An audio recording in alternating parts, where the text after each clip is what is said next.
আমওয়ালুকুম ওয়ালা আওলাদুকুম আন যিকরিল্লাহ। হে মানুষেরা, তোমাদের ধন, তোমাদের আওলাদ, তোমাদের মাল তোমাদের আল্লাহ থেকে বিমুখ না করে দেয়, আল্লাহ জিকির থেকে উদাসীন না করে দেয়, তাহলে দুনিয়াতে তোমরা অপমানিত হবে, বিপদের সম্মুখীন হবে, আর উপায় রবে না। আর উঠিয়েন না ভাই, যেটি লোক আছে আর উঠিয়েন না। এখন আমি একটা হাদিস বলবো, এবং এটা যেহেতু মসজিদে জালসা, আমি একটু মুসাফা করব, আর যদি আপনাদের টাকা থাকে তো দিবেন, না থাকলে না দিবেন, কিন্তু উঠিয়েন না। আপনি কিছু বলতে চাইছেন? বসুন, আর বলতে হবে, আমি আছি। আমি আপনাদেরকে যে কথা বলছি একটাই শুধু হাদিস বলবো, সর্বশেষ এটা আলোচনা হাদিস, এবং মসজিদের জলসা আমি একটু দোয়া দিব, আপনারা দোয়া বলে বাড়ি যাবেন। আমি চাইবো আপনারা থাকলে দিবেন, না থাকলে তার গলা টিপে দিতে পারবো না, পারবো? শুনেন, হাদিসে বলছেন হুযায়ফা বিন ইয়ামান রাদিয়াল্লাহু তাআলা, তোমরা দুটি জিনিস অবশ্যই করো। আল্লাহ বলেছেন হবে, ওয়াল্লাহি আল্লাহর কসম, নবীজি বলেছেন ওয়াল্লাহি আল্লাহর কসম, দুইটি জিনিস অবশ্যই করো। এক, মানুষকে ভালো কাজের আদেশ করো। দুই, মন্দ কাজে নিষেধ করো। যদি না করো, অচিরেই আল্লাহ তোমাদের উপরে শাস্তি নাযিল করবে, ফিতনা নাযিল করবে, বিপদ নাযিল করবে। বুঝতে পারেন? আবার আল্লাহর কসম, দুইটি জিনিস অবশ্যই করতে হবে। এক, ভালো কাজের আদেশ। দুই, মন্দ কাজের নিষেধ। যদি না করো, অচিরেই আসমান থেকে ফয়সালা, তোমাদের শাস্তি আসবে, মুসিবত আসবে, বিপদ আসবে, প্রবলেম আসবে, আর তখন তোমাদের দোয়া কবুল করা হবে না। আমি বলিনি তওবা হবে না, তওবা এখন হবে, কিন্তু দোয়া কবুল। বিপদ আসবে, আপনি বলবেন আল্লাহ, আল্লাহ বলবেন আর ছিল। এইজন্য নিজের দায়িত্ব নিজেকে পালন করতে হবে, নিজের পরিবারকে এই বেহায়া শেষ জামানায় যে ফিতনাগুলো আসবে এগুলো থেকে না হয়, না করতে পারে সতর্ক থাকতে হবে। ছেলেরা যেন এই সমস্ত অপকর্ম কুকর্ম থেকে বেঁচে থাকতে পারে। সর্বশেষ যে কথাটা আমি বলবো, এখানে যদি মানুষ আছেন, আপনি একটু দিল দিয়ে কথাটা বুঝেন। আপনাদের হয়তো অনেকেরই মা নাই, অনেকেরই বাপ নাই, আমার যেরকম বাপ নাই এরকম অনেকেরই নেই।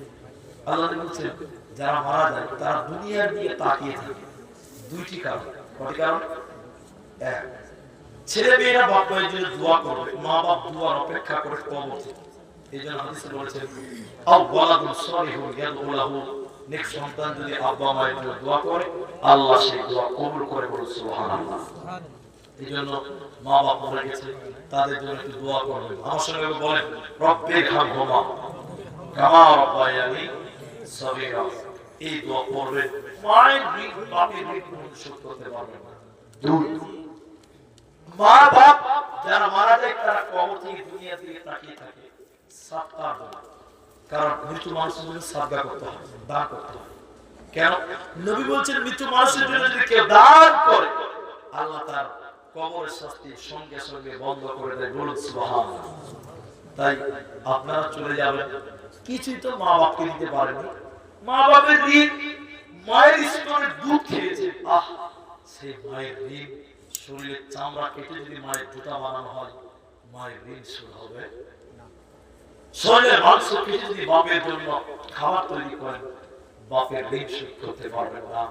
সেই বাপ কবরে গেছে, এরকম যদি কেউ থাকে তাদের বলি ৫,০০০ টাকা একজন মানুষ দেন, আমি তার জন্য একটু দোয়া করি।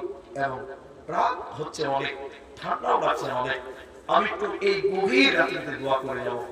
নিজের মা নিজের বাপের ঋণ শোধ হবে না, তাদের জন্য মাত্র ৫,০০০ টাকা একজন মানুষ দেবে।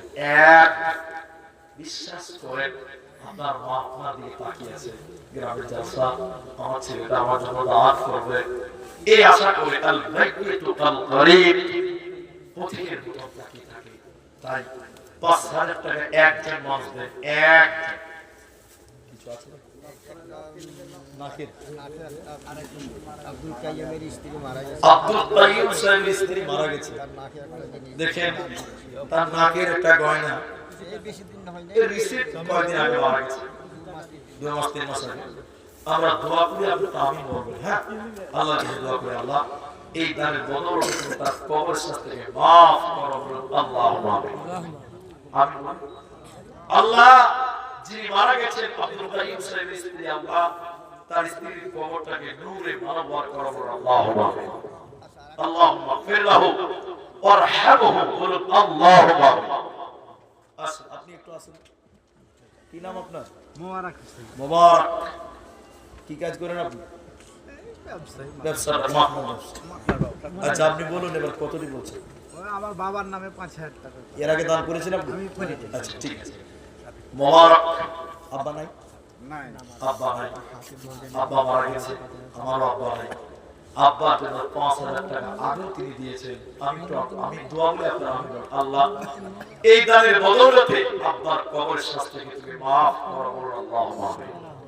আল্লাহ ছেলে দান করলেন, আল্লাহ ঠান্ডা রাত্রিতে বাপ মাটিতে শুয়ে আছে, রব্বুল আলামিন বাপের কবরে তুমি জান্নাতের বিছানার ব্যবস্থা করে দাও, বলুন আল্লাহুম্মা আমিন। বাপের জীবনের গুনাহ খাতা মার্জনা করো, আল্লাহুম্মা ইগফির লাহু ওয়ারহামহু, বলুন আল্লাহুম্মা আমিন। আল্লাহুম্মা আমিন। তাই একজন 5,000 টাকা দিলেন, আরেক গয়না দিয়েছেন, আরেকজন গয়না দিয়েছেন আতাউরের মাথা, মায়ের জন্য, মা মারা গেছে, আতাউর তার মায়ের জন্য একটা গয়না দিয়েছেন। আল্লাহ আপনি তার মাথাকে আমাকে দেন। আতাউর তার মায়ের জন্য দিয়েছেন একটা গয়না, রব্বুল আলামিন আতাউরের মাকে তুমি ক্ষমা করো, মায়ের কবরস্থানকে মর্যাদা করো, বলুন আল্লাহুম্মা আমিন। কি নাম আপনার? শফিকুল ইসলাম। এখানে 5 আছে, মা বাবার নামে 20,000 টাকা পরে দিবেন। 25,000 টাকা ডালো। ওটা দেখ, এটা এখন 5,000 চেয়েছি, 5 দিয়েছি। আমি একদিন চাইলাম 2 জন,